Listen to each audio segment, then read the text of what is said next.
अभी तक आपने इस श्रृंखला में जो भी बातें देखी हैं, सुनी हैं, समझी हैं, चाहे आप उनको वास्तविक मानते हो या काल्पनिक मानते हो, चाहे आप ज्ञान की दृष्टि से उन्हें देखते हो या मनोरंजन की दृष्टि से देखते हो या मुझे गाली देने के लिए देखते हो, किंतु जिन विषयों पर हम अपना पक्ष रखना चाहते थे उनकी स्थापना हो चुकी है। अब हम आपको धीरे धीरे उन विषयों पर बताएंगे कि कैसे भारत में ही रहकर, भारत के ही लोगों के संसाधनों का प्रयोग करके, भारतीय संस्कृति को विकृत करके, भारतीय लोगों के मन में धर्म, सद्भाव और अध्यात्म के प्रति जो श्रद्धा है, जो आकर्षण है, उसका भयादोहन करते हुए उनको अनुचित मार्ग की ओर भटकाने का प्रयास विविध प्रकार की संस्थाओं ने धर्म के नाम पर किया है। हमारे सनातन धर्म में एक बहुत प्रसिद्ध वाक्य है जिसका प्रयोग आचार्यगण समयानुसार करते रहते हैं। 7 प्रकार के तत्व पृथ्वी की जीवनीय शक्ति को धारण करते हैं। गोभिर विप्रैश्च वेदैश्च सतीभिः सत्यवादिभिः अलुब्धैर दानशीलैश्च सप्तभिर धार्यते महि। यह जो पृथ्वी है, इसमें जो धृति है, जो धारणा शक्ति है, वह कहाँ से आती है? इस धारणा शक्ति को स्तंभ के स्वरूप में स्थिर रखने वाले 7 तत्व हैं। गाय, वेद, ब्राह्मण, पतिव्रता स्त्री, सत्यनिष्ठ पुरुष, संतोषी पुरुष और उदार दानशील पुरुष। इनमें 7 तत्वों को मृक्षराज के द्वारा कैसे क्रमशः विकृत और नष्ट किया गया, और जो विकृत होने से रह गए और नष्ट भी नहीं होना चाहते थे उनको विविध प्रकार की यातनाओं से कैसे प्रताड़ित किया गया, इस विषय में हम इस अनुभाग में कुछ संकेत करेंगे और भविष्य के अनुभागों में व्यापक चर्चा करेंगे। क्रमशः हम इन विषयों पर चर्चा करेंगे। वैदिक मर्यादा के विरुद्ध कैसे कार्यों को किया गया, गो हत्या से संबंधित कार्यों को कैसे सरकारी शासकीय प्रोत्साहन और संरक्षण प्रदान किया गया, कैसे स्त्रियों को चरित्रहीन बनाने के लिए सिस्टमैटिक तरीके से, क्रमबद्ध योजनात्मक तरीके से कार्य किया गया, कैसे ब्राह्मणों के व्यापक नरसंहार को एक संवैधानिक मान्यता के रूप में स्थापित करने का भी प्रयास किया गया और समयानुसार कैसे उसको सरकारी प्रोत्साहन में एग्जीक्यूट किया गया। इसके बाद जो संतोषी हैं, उदार हैं, सत्यनिष्ठ व्यक्ति हैं, जो ये 3 तत्व हैं, वो तो वैदिक मर्यादा, विप्र मर्यादा, पतिव्रता स्त्री, गौ इत्यादि के ही अनुषांगिक भाग में आ जाएंगे, लेकिन प्रधानता से इन 4 को कैसे विकृत किया गया, इस पर हम चर्चा करेंगे। धीरे धीरे करके इस अनुभाग में आगे हम बढ़ेंगे, इसलिए धैर्य से इन विषयों को बारंबार सुनिएगा और अगर आपकी इच्छा हो तो हमारे द्वारा कही गई बातों को अपने विवेक का प्रयोग करके, अपने पास उपलब्ध फिजिकल या डिजिटल संसाधनों का प्रयोग करके भी आप क्रॉस एग्जामिन कर सकते हैं कि कहीं मैं गलत तो नहीं कह रहा हूं। मेरा काम आपको किसी भी प्रकार के अंधविश्वास में डालना नहीं है, मेरा काम आपको किसी प्रकार के प्रभाव में लेकर आपको अपना अनुयायी बनाना भी नहीं है। मैं आपको बस वह तथ्य दिखाना चाहता हूं, उस सत्य से अवगत कराना चाहता हूं जो मेरी आंखें देख रही हैं, वह ध्वनि सुनाना चाहता हूं जो मेरे कान सुन रहे हैं। तो जब मैं लगभग 8 वर्ष का था, मेरे पिताजी हिंदू राइटर्स फोरम की कुछ पुस्तकें लेकर आए थे। अब पता नहीं वो फोरम अभी चल रहा है कि नहीं चल रहा है, लेकिन उस फोरम में बहुत से लेखक जुड़े हुए थे। उसमें कुछ परंपरागत सनातनी भी थे, कुछ आर्य समाजी भी थे, कुछ अलग अलग विचारक भी थे, कुछ प्रोफेसर्स भी थे। उसमें से ऐसा नहीं मैं कह रहा हूँ कि मैं हर बात से अवगत हूँ, सहमत हूँ या उसका प्रसारण करता हूँ, लेकिन पढ़ने की इच्छा थी। साहित्य से चिंतकों के विचारों को पढ़ेंगे तो बुद्धि खुलती है, समझ में आती है कि देश दुनिया में क्या बातें चल रही हैं, किस प्रकार की विचारधाराएं चल रही हैं। उसमें एक पुस्तक थी ईसाइयत की असलियत। ईसाइयत की असलियत पुस्तक में जो बातें कही गई हैं उन बातों का हम समर्थन या प्रसारण नहीं करते, क्योंकि उस पुस्तक में एक बात को सिद्ध करने पर बड़ा जोर दिया गया था कि ईसा मसीह नाम का कोई व्यक्ति था ही नहीं। ईसा मसीह का जो चरित्र है वो काल्पनिक चरित्र है। इस प्रकार से वहाँ किसी आर्य समाजी विचारधारा के व्यक्ति ने सिद्ध करने का प्रयास किया था। यद्यपि उसमें जो बातें कही गई हैं वो भी विदेशों के कुछ चिंतकों के बातों के आधार पर कही गई हैं, किंतु उन बातों से हम अक्षरशः सहमति नहीं रखते हैं। लेकिन एक बात अवश्य है कि भारत में चाहे वो ईसाई मिशनरियों के पक्षधर के रूप में दिखें या विपक्ष में दिखें या मिला जुला कर काम करने वाले लोगों में से दिखें, ईसा मसीह एक बहुत ही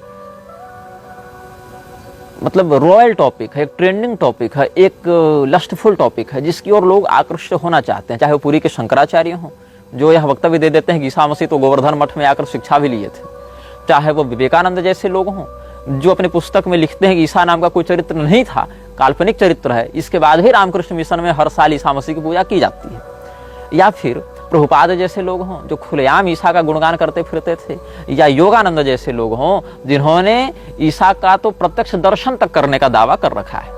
अब दो प्रकार के लोग, अगर मैं आज विवेकानंद के विषय में कुछ बोल दूं तो भी लोग भड़क जाएंगे, योगानंद के विषय में बोल दूं तो भी लोग भड़क जाएंगे। लेकिन सत्य यह है कि विवेकानंद ने जो लोगों के लिए एक आदर्श विद्वान युवा क्रांतिकारी के रूप में देखा जाता है, उसने कहा ईसा का कोई अस्तित्व नहीं था, जीसस का कोई अस्तित्व नहीं था, जीसस एक काल्पनिक पात्र है, ऐसा उसने वर्णन किया। और कहाँ किया इसको भी मैं आपको बता रहा हूं।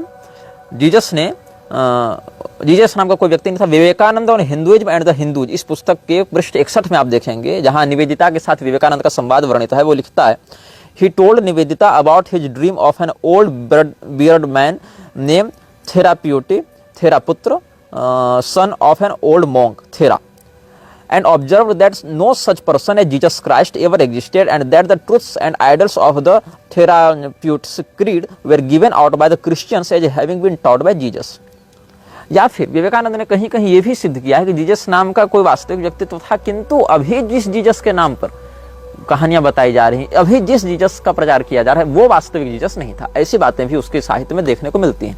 ओशो और विवेकानंद के साहित्यों को आप पढ़ेंगे तो उसी के साहित्य से उसी की बातें करती हुई बहुत स्थानों पर स्पष्ट दिख जाती हैं। लगभग इन लोगों ने ऐसी बातों को ही प्रसारित किया जो काम आज प्रशांत या प्रेमानंद कर रहे हैं। सामने वाला जो सुनना चाहता है या सामने वाले की विचारधारा जैसी मूर्ति दिख रही है, उसी प्रकार की हम बातें करें, उसी प्रकार की विचारधारा को प्रोत्साहित करते हुए हम उस विषय को आगे बढ़ाएं। इस प्रकार से उन लोगों ने ध्यान दिया है।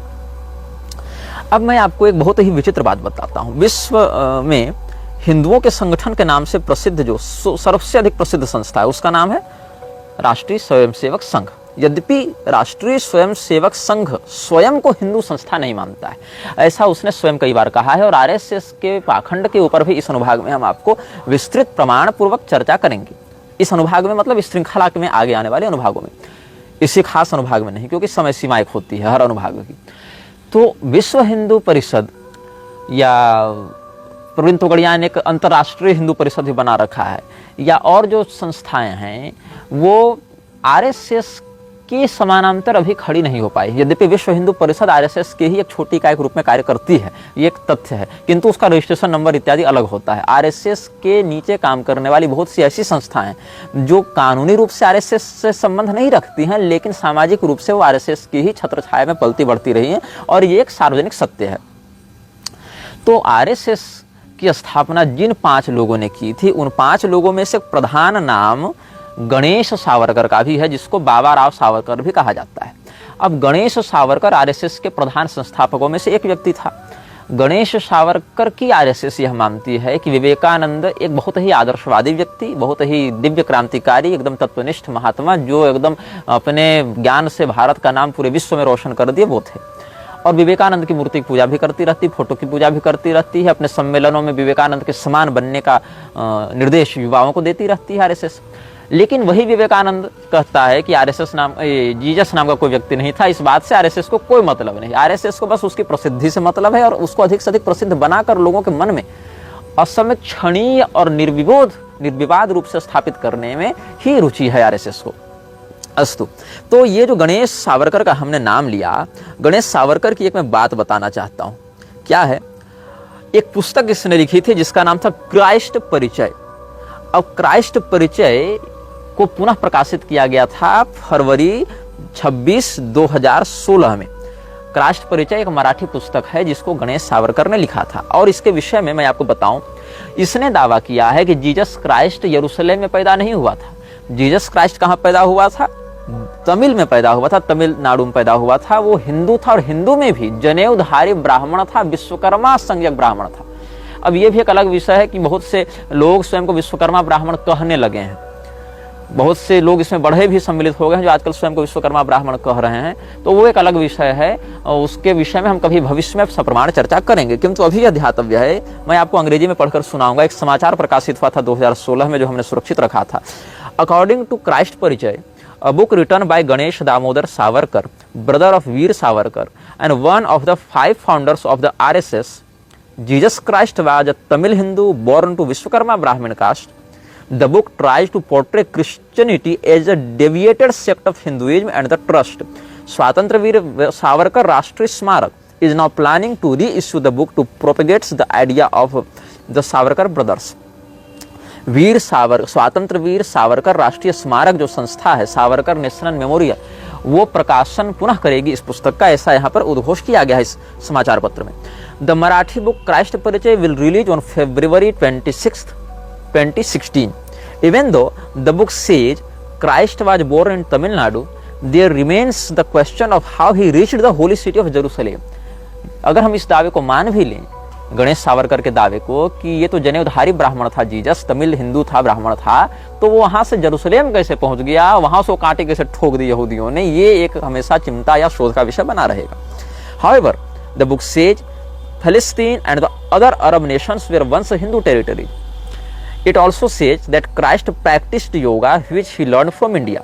The author desperately tries to prove in many chapters that Jesus Christ was originally from India. तो पूरी के शंकराचार्य जी को अब अपना बयान बदल देना चाहिए, व्यंग कर रहा हूं कि जीसस क्राइस्ट वहां से यहाँ नहीं आए थे, जीसस क्राइस्ट यहाँ से वहां गए थे, और जब सब सीख कर गए थे तो गोवर्धन मठ में ही उनकी दीक्षा जनेऊ सब उपनयन हुआ होगा, ये सब भी कह देना था। तो interestingly the author has also christened a Tamil name for Jesus Christ, Keshav Krishna. Ganesh Savarkar ने एक और दावा किया कि नहीं, इसका नाम जीसस क्राइस्ट तो बाद में पड़ा, इसका असली नाम था केशव कृष्ण। ठीक है। The book says Jesus was dark in complexion and spoke Tamil instead of Aramaic, which is believed to be the language of Jesus spoke. Adding more to his claims, the author says that Jesus Christ wore sacred thread since he was 12, जनेऊ पहनता था 12 साल की उम्र से, as this was a Brahmin tradition, and sometime later he introduced a new cult which later became to be known as Christianity. अब ये गणेश सावरकर का दावा है, जो आरएसएस का संस्थापक था, जिस संस्था की नींव ही इस प्रकार के विचारों से पड़ी है, वो संस्था हिंदुओं के लिए कितने निष्ठा से कार्य करेगी, ये आप देखिएगा। तो म्लेच्छराज ने, हम आपको क्रमशः आगे बढ़कर बताएंगे कि कैसे गौओं के विरुद्ध भारत में नरसंहार, गौ संहार किया, कैसे ब्राह्मणों को संहार से नष्ट करने का प्रयास किया, क्योंकि ब्राह्मण, गौ और देवता ये तीनों जब नष्ट होंगे, तीन के लिए ही भगवान अवतार लेते हैं ना, विप्र धेनु सुर संतहित, ब्राह्मण, गौ और देवता, और इनके प्रति श्रद्धा रखने वाले संत जन। संत का अर्थ यहाँ क्या है? ब्राह्मणा श्रुति शब्दाश्च देवानाम व्यक्त मूर्तयः, जो वेद वैदिक परंपरा में निष्णात हो, निपुण हो, ब्रह्म तत्व के विशेषज्ञ हो, वो संत कहलाते हैं मत्स्य पुराण के अनुसार। ब्रह्मांड पुराण इत्यादि में भी ऐसी बातें हैं।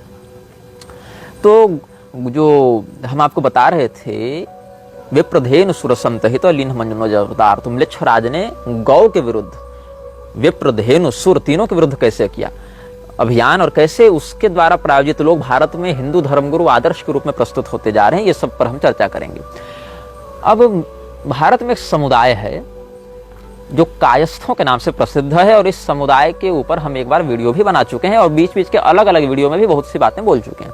अब कायस्थ समुदाय राजवंश में भी रहा है, लेखन साहित्य में भी रहा है, व्यापार में भी रहा है, और कायस्थों की बुद्धि बहुत प्रखर होती है, सामाजिक दृष्टि से यह प्रसिद्ध है।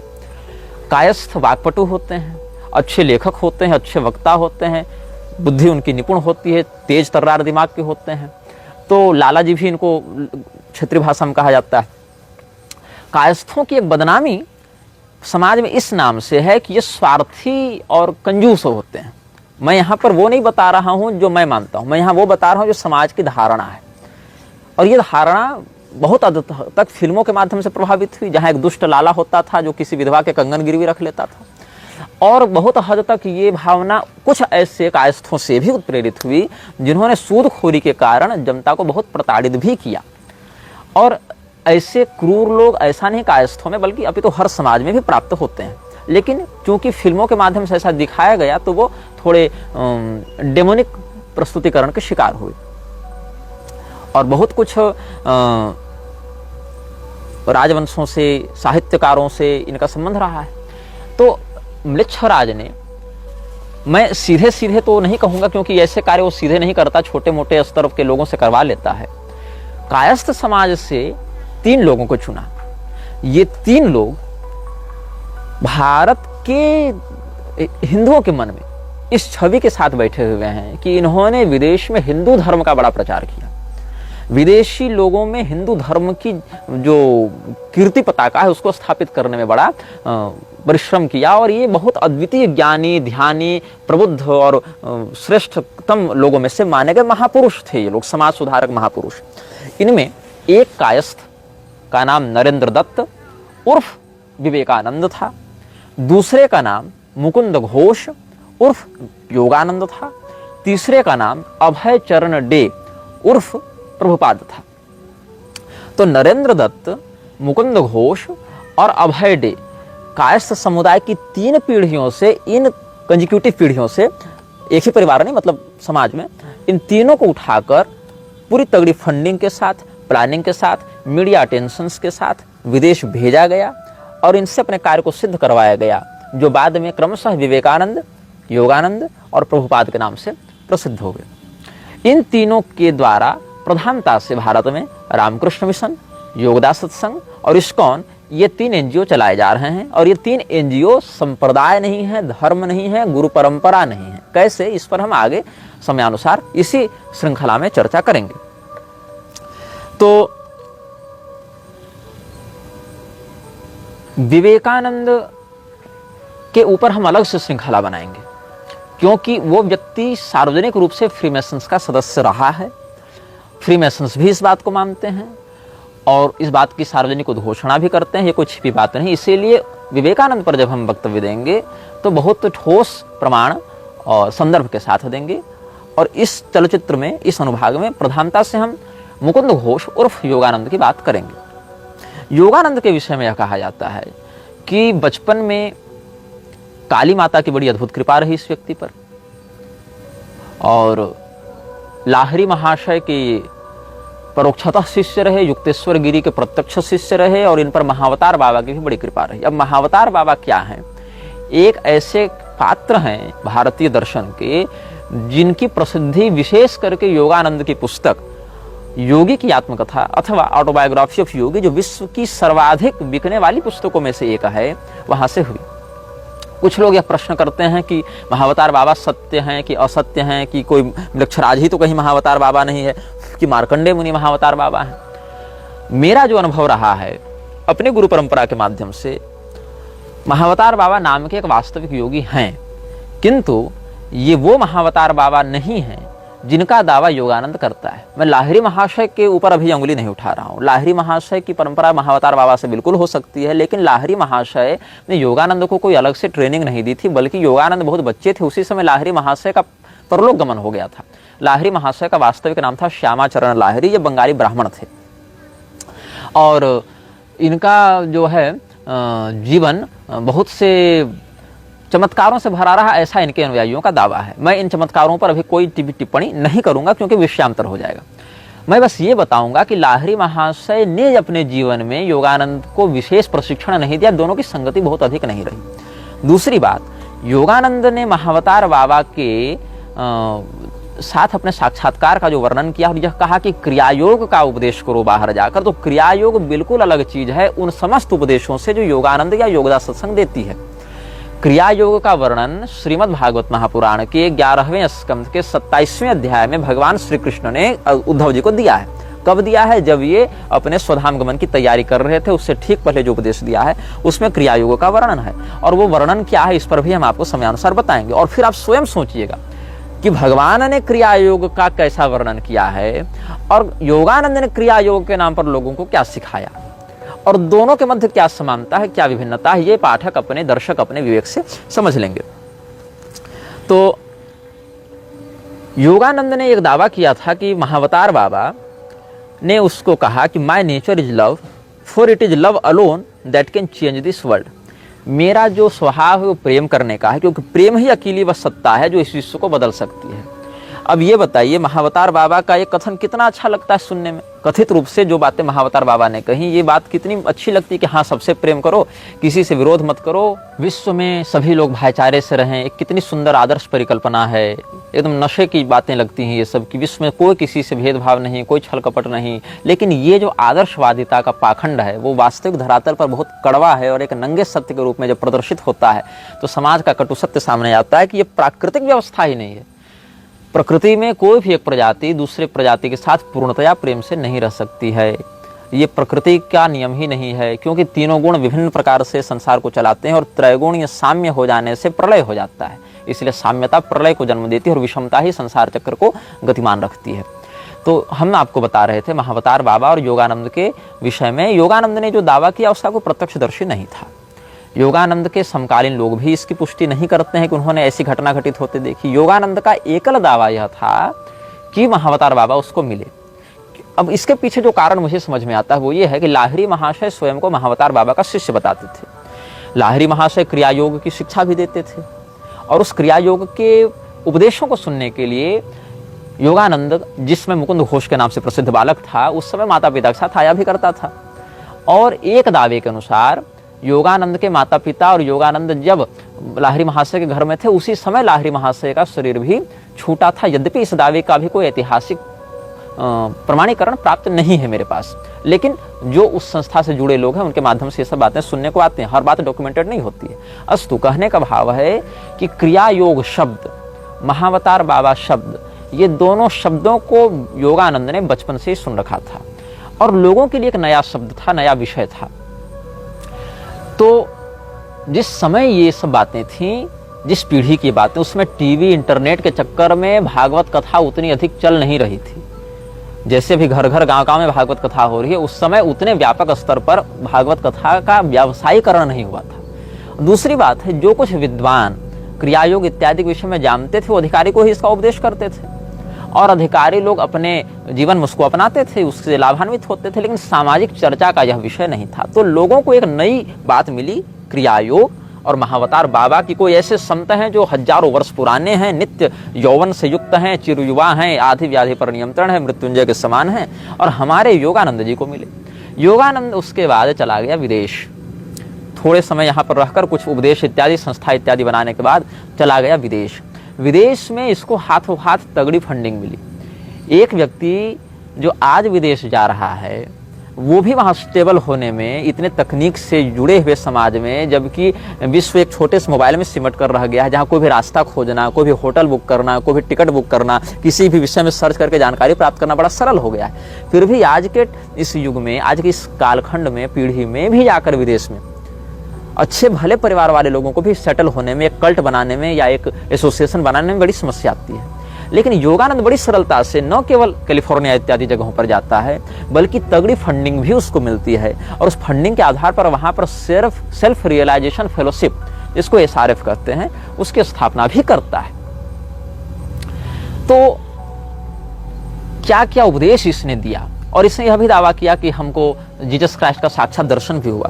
क्या क्या उपदेश इसने दिया हिंदू धर्म के नाम पर, और क्रिया योग में भगवान क्या कहते हैं, ये सब हम आपको बताएंगे। सबसे पहले हम आपको क्रिया योग के ही विषय में कुछ संकेत कर दें, ताकि आपको अनुमान लग जाए कि क्रिया योग जो है वो किस प्रकार के प्रारूप में है, कहते क्या है क्रिया योग को। तो भगवान श्री कृष्ण ने उद्धव जी महाराज को उद्धव गीता, जो कि श्रीमद् भागवत के 11वें स्कंध में है, उसके 27वें अध्याय में उद्धव जी के पूछने पर ही क्रिया योग की विधि का वर्णन किया है। वैदिक विधान, तांत्रिक विधान और दोनों विधानों के मिश्रित विधान की ही पद्धति को क्रिया योग कहते हैं। तो उद्धव जी ने कहा है, पूछा है, क्रिया योगम समाचक्षु भवदाराधनम प्रभु यस्मात्त्वाम ये यथार्चन्ति सात्वता सात्वतर्षभ। सत्वगुण से युक्त व्यक्ति को सात्वत कहते हैं और भगवान सत्वगुण से संपन्न व्यक्तियों में सर्वश्रेष्ठ हैं, इसलिए भगवान को सात्वतों का ऋषभ मतलब सात्वतर्षभ गुण संधि लगाकर कहा जाता है। तो कहते हैं कि हे प्रभु, आपकी आराधना का वह विधान जिसको शास्त्रों ने क्रिया योग कहा है वह हमको बताइए, क्योंकि बहुत से ऋषि महर्षि मनुष्यों का कल्याण बताने के लिए यही सब कहते हैं। और क्रिया योग की परंपरा क्या है? क्रिया योग की परंपरा कोई महावतार बाबा से लेकर लाहिरी महाशय से युक्तेश्वर गिरी और योगानंद और दया माता और ये सब पर नहीं आती है। क्रिया योग की जो शास्त्रीय परंपरा है वो किन किन देवताओं से है? कहते हैं नारद मुनि, व्यास जी और बृहस्पति जी, भगवान ब्रह्मा जी, भगवान शिव जी, भगवती पार्वती जी और भृगु जी, ये सनत कुमार जी, ये सब इस परंपरा में आते हैं। और भगवान कृष्ण, फिर उद्धव जी, ये सब आते हैं। तो एतद् वदन्ति मुनयो मुहुर्निःश्रेयसं नृणां नारदो भगवान व्यासो आचार्योऽङ्गिरसः निःसृतं ते मुखां भोजा यदाह भगवान अजः पुत्रेभ्यो भृगुमुख्येभ्यो दिव्ये च भगवान भवः एतद् वै सर्ववर्णानाम् आश्रमाणां च सम्मतं श्रेयसाम उत्तमम मन्ये स्त्री शूद्राणाम च मानद एतत् कमलपत्राक्ष कर्मबंध विमोचनम भक्ताय चानुरक्ताय ब्रूहि विश्वेश्वरेश्वर। हे विश्व के स्वामी जो देवता हैं उनके भी जो स्वामी हैं आप, हे नारायण, हे कृष्ण भगवान, आप मुझ समर्पित शरणागत भक्त के लिए कर्म बंधन से छुड़ाने वाले उस क्रिया योग का वर्णन करें। तो भगवान बोले कि सुनो, इसका कोई अंत नहीं है। क्रिया मतलब कर्म है, क्रिया योग मतलब कर्मकांड है। न ह्यंतो नंत पारस्य कर्मकांडस्य चोद्धव संक्षिप्तम वर्णयिष्यामि यथा वदनो पूर्वशः। मैं इस विस्तृत विषय को, अनंत विषय को, मुख्य मुख्य बातों को संक्षेप में तुम्हें बता दूंगा। तो 3 प्रकार की विधाएं क्रिया योग में प्राप्त होती हैं। एक है वैदिक, एक है तांत्रिक और एक है मिश्रित। तो वैदिकस् तांत्रिको मिश्र इति में त्रिविधो मख त्रयाणाम इप्सितेनैव विधिनामाम समर्चयेत्। तो इसमें ब्राह्मण, क्षत्रिय, वैश्य, शूद्र, स्त्री, पुरुष सबों के लिए स्वाधिकार अनुसार इसलिए तीनों बातें कह दी। जो ब्राह्मण, क्षत्रिय, वैश्य उपनीत हैं, यज्ञोपवीति हैं, वो वैदिक विधान से करेंगे। शेष जो बिल्कुल अनुपवीति हैं या वेदाधिकारहीन हैं वो तांत्रिक विधान से करेंगे। और फिर इसमें जो पूर्ण श्रुतिनिष्ठ, श्रुत्यैकनिष्ठ नहीं है लेकिन अधिकारी हैं वो मिश्रित विधान से करेंगे। ये सब बातें हैं। तो तीनों बातें इसमें हैं। तो अपने अधिकार के अनुसार यहाँ क्या कहते हैं, हम मूर्ति में स्थिंडिल मतलब वेदी बनाकर उसके ऊपर अग्नि स्थापन करके अपने हृदय में, सूर्यमंडल में, जल में हमारी अर्चना इत्यादि करनी चाहिए। और संध्या उपासना इत्यादि करके कैसे स्नान करना है, कैसे स्नान से पहले धौत दंतोंग शुद्ध है, दांत मांजना है, और उसके बाद फिर मिट्टी इत्यादि का प्रयोग करके स्वयं को शुद्ध करना है, संध्या इत्यादि करनी है, फिर हमारी प्रतिमा बनाना है। बताओ, भगवान कृष्ण यहाँ अपनी प्रतिमा बनाकर पूजा करने में क्रिया योग का निर्देश कर रहे हैं। और एक बार भी तुम योगानंद को उपदेश में दिखाओ जहां उसने क्रिया योग के नाम पर भगवान की मूर्ति बनाकर पूजा करने का विधान बताया हो। शैली दारुमयी लौही लेप्या लेख्या च सैकती मनोमयी मणिमयी प्रतिमाष्ट विधा स्मृता।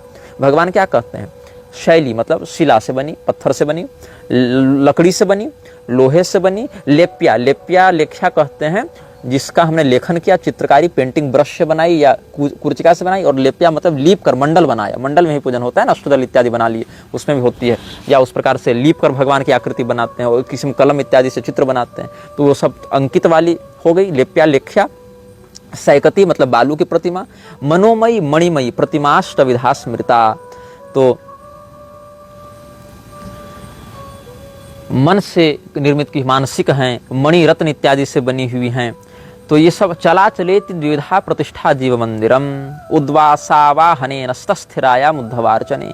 2 प्रकार की प्रतिष्ठा होती है, एक अचल प्रतिष्ठा, एक चल प्रतिष्ठा। चल प्रतिष्ठा उत्सव विशेष में करते हैं। जब नवरात्रि में देवी जी की प्रतिष्ठा कर लिए, उनकी फिर विसर्जन की बात आती है, गणेश जी इत्यादि का होता है सब। अब लोग कहेंगे गणेश जी का विसर्जन नहीं होता, तो मूर्खों, पहले गणेश पुराण के उपासना खंड के 50वें अध्याय को देख लेना, जहां गणेश जी ने स्वयं अपने विसर्जन की विधि बताई। या मूर्ति की प्रतिष्ठा और मूर्ति का विसर्जन शास्त्रोक्त विधान में होता है।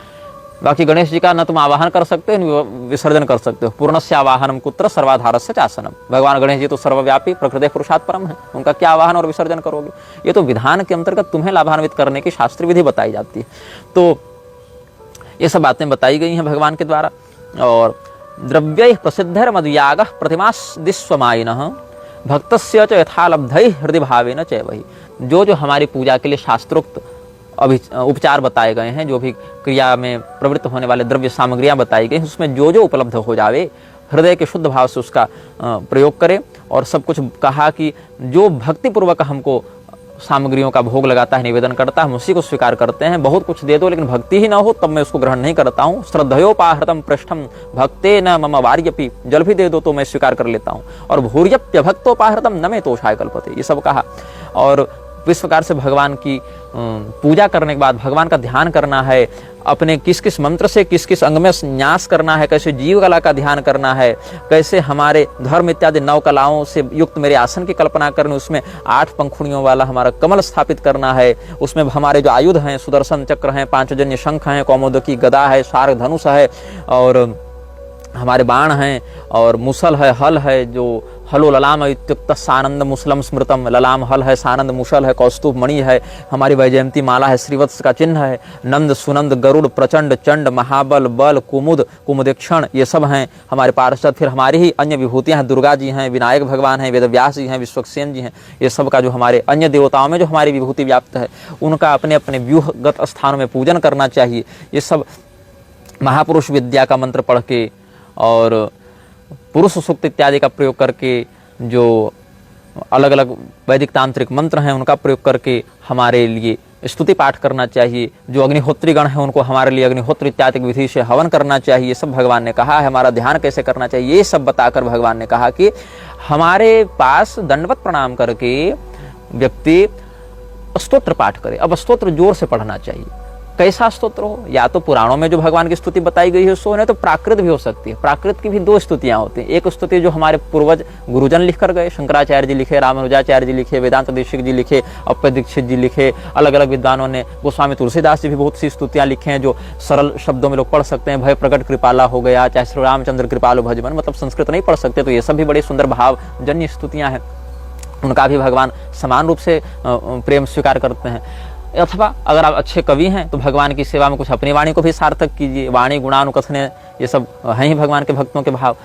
तो अपने से भी आप स्तोत्र रचना में निपुण हैं, कवि हैं, वैसा भगवान ने आपको कौशल दिया है तो आप उसका प्रयोग कर सकते हैं। इसमें कहीं कहीं वर्णन है कि अपने से लिखित स्तोत्र को नहीं पढ़ना चाहिए। ये बात है, सो तात्पर्य यह है कि अपने से लिखित स्तोत्र को पढ़ने से गर्व हो सकता है, इसके लिए मात्र निषेध है। और वहाँ अनुष्ठान पूर्वक उसका प्रयोग करने का यजमान इत्यादि के लिए निषेध होता है।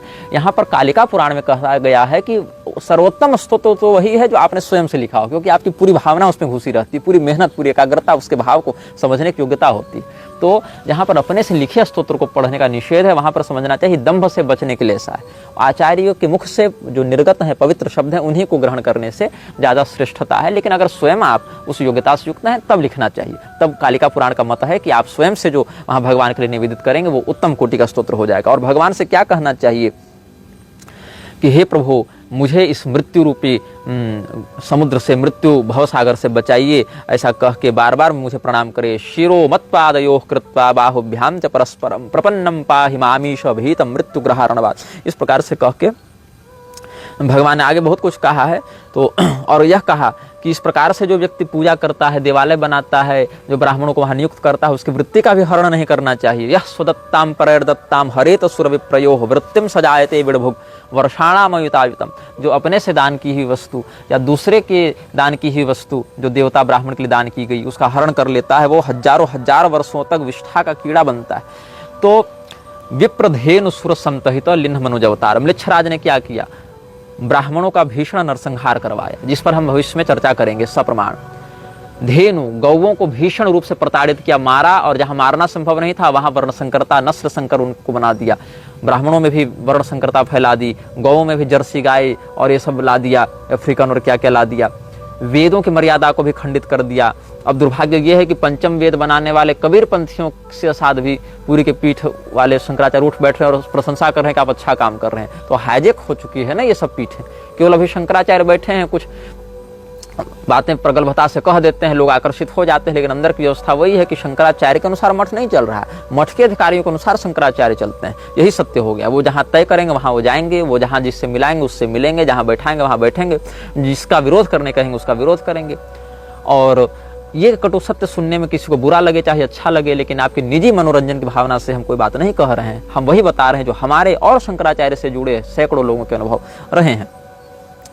तो यही कारण है कि मैं धीरेन्द्र के हाथ का पानी नहीं पीऊंगा ऐसा कहने के बाद भी महीना दो महीना जाते जाते उनको वही धीरेन्द्र के साथ उठना बैठना पड़ता है। गधी का दूध पीने वाले रामदेव का विरोध करने के बाद फिर उसी के साथ हंसी मजाक करना पड़ता है, जबकि हिंदू राष्ट्र का अभियान कहाँ जा रहा है उसकी कोई चर्चा भी नहीं चल रही है। खैर, मैं ये कह रहा था, तो विप्रधेनु सुर, फिर यह प्रचार करवाया जाने लगा कि सभी देवी देवताओं को हिंदू भूल कर केवल भारत माता की पूजा करें। ये विवेकानंद ने प्रारंभ किया, आरएसएस आज भी इस बात को आगे बढ़ाकर चल रहा है। सभी देवी देवताओं को क्यों भूलना है भाई? ताकि नए काल्पनिक देवी देवताओं को बैठाया जा सके।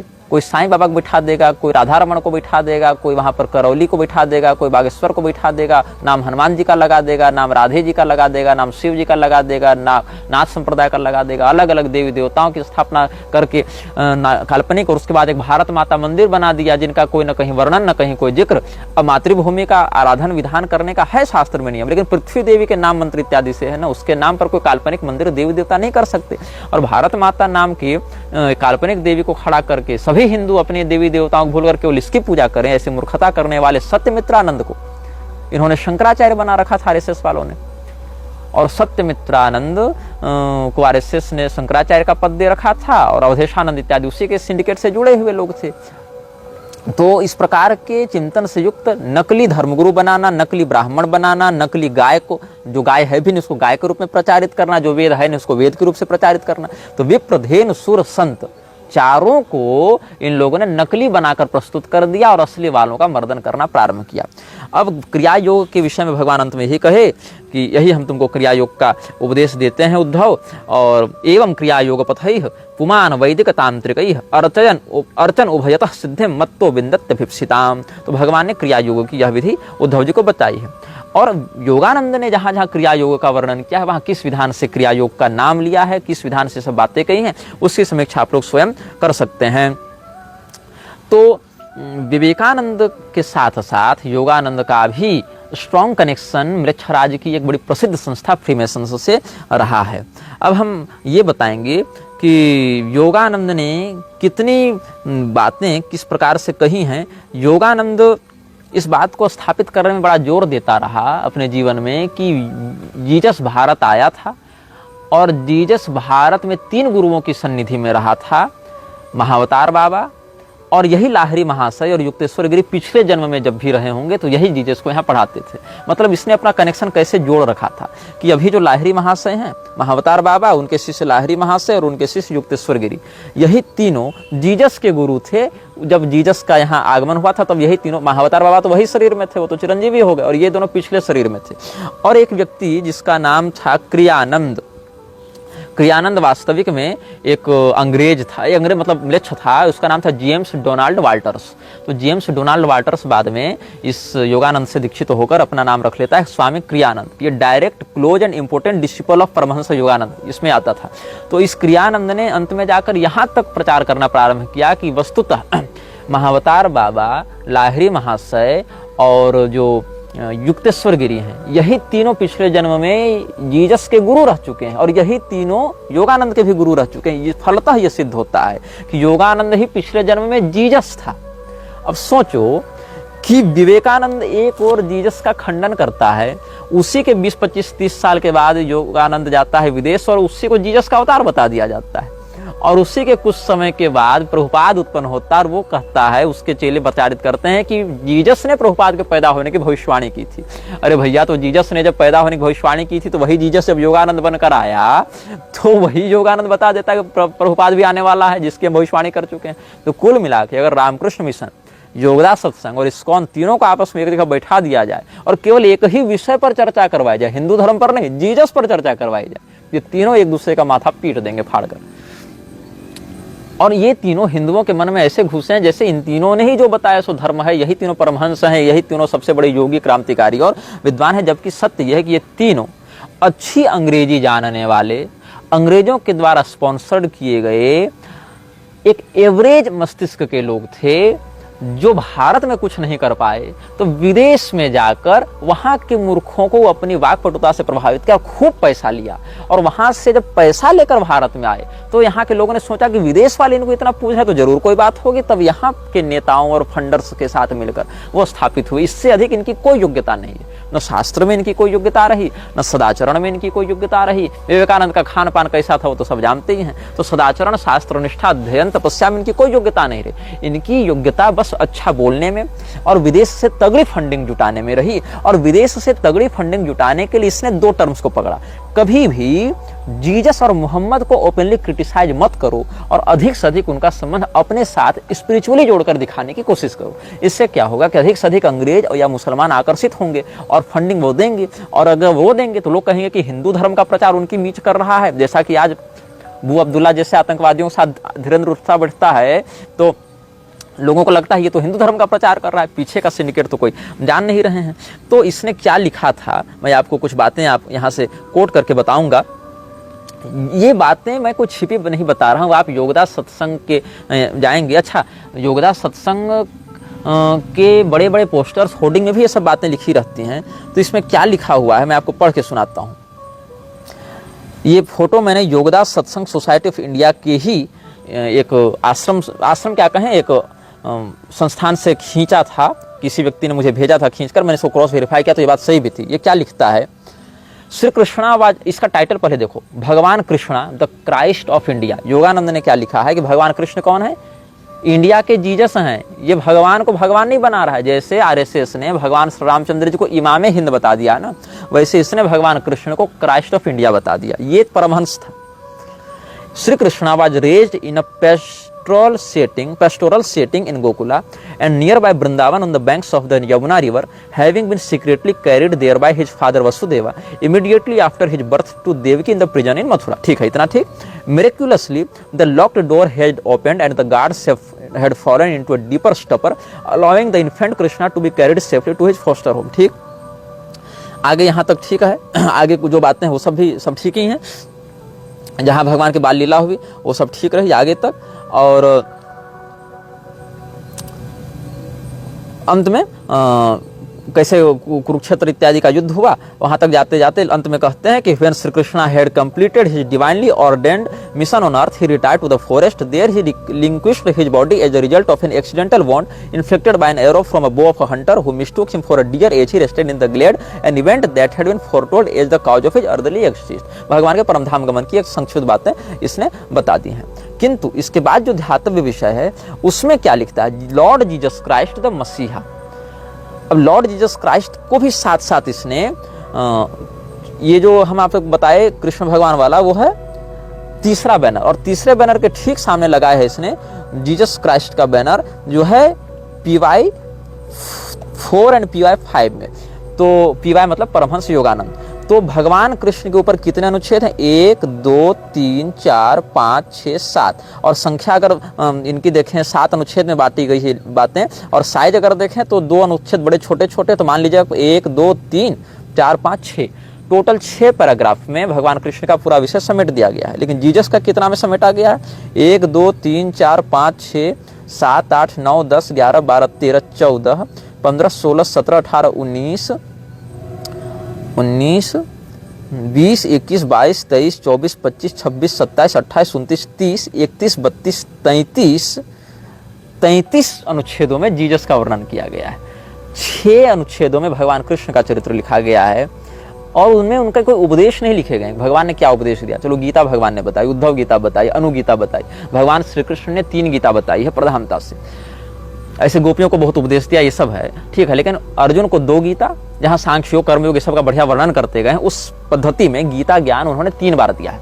एक बार कुरुक्षेत्र में अर्जुन को दिया, और अर्जुन को ही बाद में अनुगीता भी दी जिसका वर्णन महाभारत में है, और उद्धव जी को उद्धव गीता दी। ये 3 प्रधानता से, ऐसे बहुतों को फिर बहुत कुछ बताया। लेकिन भगवान कृष्ण ने क्या उपदेश दिया प्रधानता से, उसको कहीं कोट इन्होंने नहीं किया है कि हाँ गीता में ये कहा, भागवत में ये कहा, विष्णु पुराण में ये कहा, महाभारत में कहा। किसी भी भागवत, महापुराण, विष्णु पुराण, गीता, महाभारत कहीं से उन्होंने, इन लोगों ने भगवान कृष्ण का कोई रेफरेंस नहीं दिया है। लेकिन ये लोग ओल्ड टेस्टामेंट से और कहां से जीसस क्राइस्ट के कितने प्रमाण दे रहे हैं, तो 1 2 और 3 4 5 6 7 प्रमाण दे रहे हैं। और जीसस के लिए इतना कुछ इसने लिखा है, इतना कुछ इसने लिखा है कि इसने कहा कि जीसस एक ऐसा अवतार था जिसको ज्ञान की जरूरत नहीं थी, वो तो स्वयं से पहले से ज्ञानी था, वो बस यहाँ पर उस ज्ञान की शुद्धि करने, मतलब गुरु परंपरा से जुड़ने आया था। All this is not to say that Jesus learn everything he taught from his spiritual mentors and associated from in India and surrounding regions. Avatars come with their own endowment of wisdom, ये सब है। और go therefore and teach all nations, baptizing them in the name of the Father and of the Son and of the Holy Spirit। बाप बेटा भूत तीनों का नाम लिया इसने। teaching them to observe all things whatsoever I have commanded you, and I am with you always even unto the end of the world। ये सब करके इसने जीसस की खूब प्रशंसा की है। किसने? योगानंद ने। और योगानंद ने 33 अनुच्छेदों में जीसस का वर्णन किया है और ये बैनर के रूप में छापा हुआ है।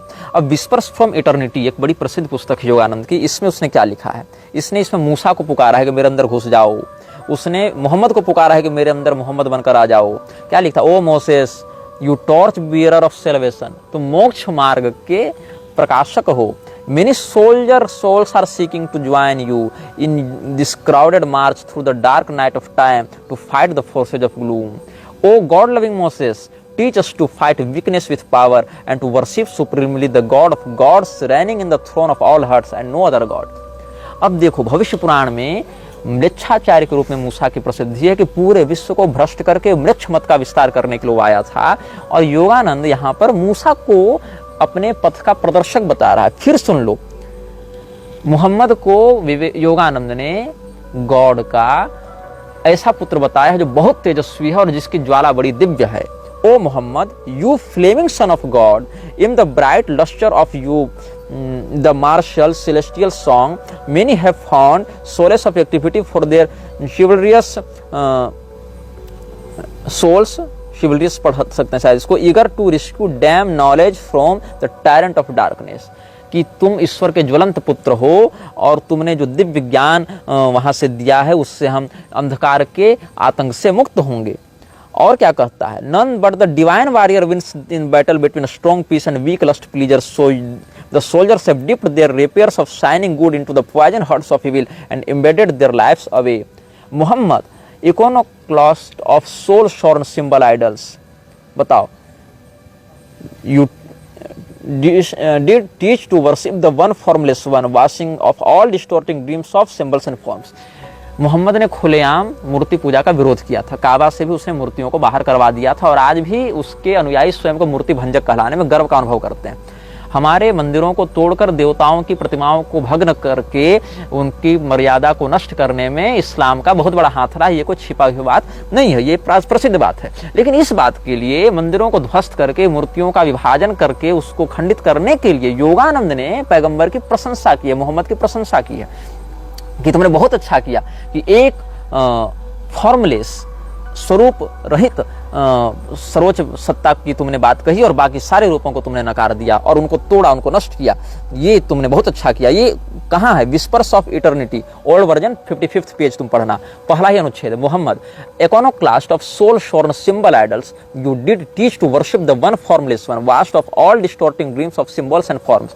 Muhammad, the wise warned the fold not to stay in dry pastures of earth's sense lusts, but to browse on the richest harvest of mortal mind. Alas, half you know the art, you are the mortal enemy of sense drugging, thought devastating, God driving liquors and opiates. You did teach that the lust for wine is the misguided craving for the real wine extracted from the wine press of sincere regular play of namaz. Muhammad, the lighthouse of Quran has guided many stray soul ships to avoid the submerged rocks of sin and to voyage safely to his shore. मतलब कुरान के प्रकाश में बहुत से भटकती आत्माओं ने एक सच्चा मार्ग पाया और अपने आप को पाप के समुद्र के पार ले जाने में मदद पाई, और इसके लिए मोहम्मद धन्यवाद का पात्र है। ये लिख रहा है। इसीलिए you did teach by occasional fasting or by dropping the company of gross food to tempt the spirit to descend upon the altar of refinement and partake of the nectar of souls. Muhammad, with the beats of the war drums, Allahu Akbar or the mighty, drive away the Satan of matter, stick to it evilness या कुछ इस प्रकार से लिखना चाह रहा है। मतलब नगाड़े बजाते हुए अल्लाहु अकबर का नारा लगाकर तुम मेरे दिल से शैतान को बाहर कर दो। ये मैं नहीं कह रहा, ये वो परमहंस योगानंद कह रहा है, जिसको विकिपीडिया हिंदू धर्म का व्यक्ति बताती है, क्योंकि उसका नाम मुकुंद घोष था और योगानंद था, इसीलिए उसको ये बताती। अब बताओ, क्या महावतार बाबा ने इसको यही शिक्षा दी थी? महावतार बाबा ने अगर ये कहा भी था कि जाकर प्रेम का विस्तार करो, तो जिस व्यक्ति के कारण पूरे विश्व में अरबों की संख्या में, उस समय से आज तक देखें तो अरबों की संख्या में लोग मरे और नष्ट हुए और लाखों बच्चे अनाथ हुए, करोड़ों महिलाओं का बलात्कार किया गया, उस व्यक्ति को ये पीस लविंग बता रहा है, उस व्यक्ति को टॉर्च बियरर ऑफ लाइट बता रहा है, आत्माओं का मार्गदर्शक बता रहा है। ये योगानंद है।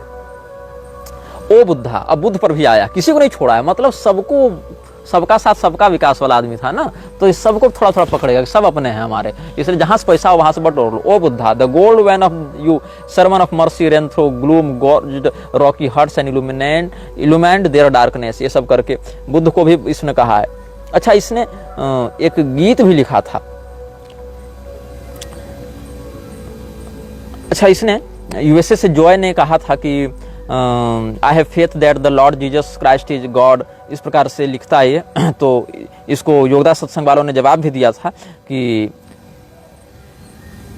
नारायण स्वामी सावित्री, इसने उत्तर दिया था, dear Joy, it is very good that you have faith that the Lord Jesus Christ is God because it is true, इस प्रकार से। Jesus was and is a son of God, but so are we too, sons and daughters of God. We just have not fully realized yet who and what we really are. Jesus was a great master, as was Yogananda, Krishna, the Buddha, and as are many others. मतलब ये लोग क्या मानते हैं कि Jesus और योगानंद और कृष्ण और बुद्ध एक समान है।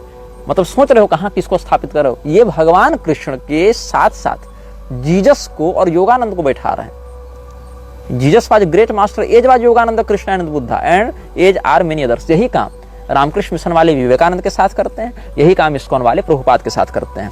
प्रभुपाद को भगवान कृष्ण और जीसस के ही बगल में बैठाते हैं।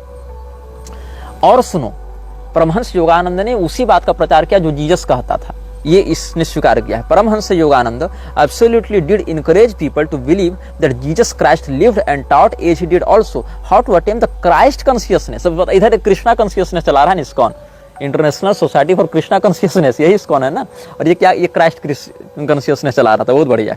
Paramhans Yogananda absolutely did encourage people to believe that Jesus Christ lived and taught as he did also how to attain the Christ consciousness within themselves and how to attain complete freedom, liberation and oneness with God। अब बताओ, ये हिंदू धर्म का प्रचार कर रहे हैं कि ईसाईयत का प्रचार कर रहे हैं? लेकिन भारत में ये संस्थाएं क्या ईसाई अटेंड कर रहे हैं? इन संस्थाओं के कार्यक्रम का ईसाई अटेंड कर रहे हैं? क्या इन संस्थाओं को डोनेशन ईसाई दे रहे हैं? नहीं, हिंदू दे रहे हैं। विदेशी फंडिंग के अलावा जो भारत में सेटअप से इनका, और खुलेआम मैसोनिक कैंपस में, मैसोनिक सोसाइटी में, चेन्नई में जाकर देखो, योगदा वालों का बना हुआ है कि नहीं सत्संग आश्रम जो कथित है, सो मैसोनिक में बना हुआ है, मैसोनिक कंपाउंड्स हैं वो। और मैसोनिक का ही जो बड़ा सदस्य था वो था जॉर्ज वाशिंगटन। और जॉर्ज वाशिंगटन की समाधि कह सकते हैं, या उसके समाधि तो एक शास्त्रीय शब्द हो जाएगा, उसके जो मेमोरियल्स हैं, स्मारक हैं, जहां उसकी बड़ी सुंदर प्रतिमा लगा रखी है मैसोनिक वालों ने, फ्रीमेसन्स ने। वहां पर योगानंद बाकायदा जाकर ट्रिब्यूट पे करने गया था। और वहां क्या कहा था योगानंद ने? योगानंद ने वहां कहा था कि विश्व का नेता है Washington, George Washington is the leader of world, इस प्रकार से वहां पर उसने कहा था। यह वीडियो जल्द ही हटा दिया जा सकता है, कृपया थर्ड पार्टी ऐप्स का उपयोग करके डाउनलोड करें। आप इस वीडियो को अपने चैनल पर फिर से अपलोड भी कर सकते हैं।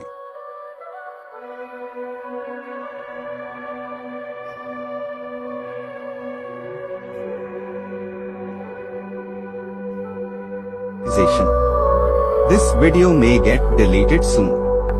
Please download using third-party apps. You may also re-upload this video on your channels.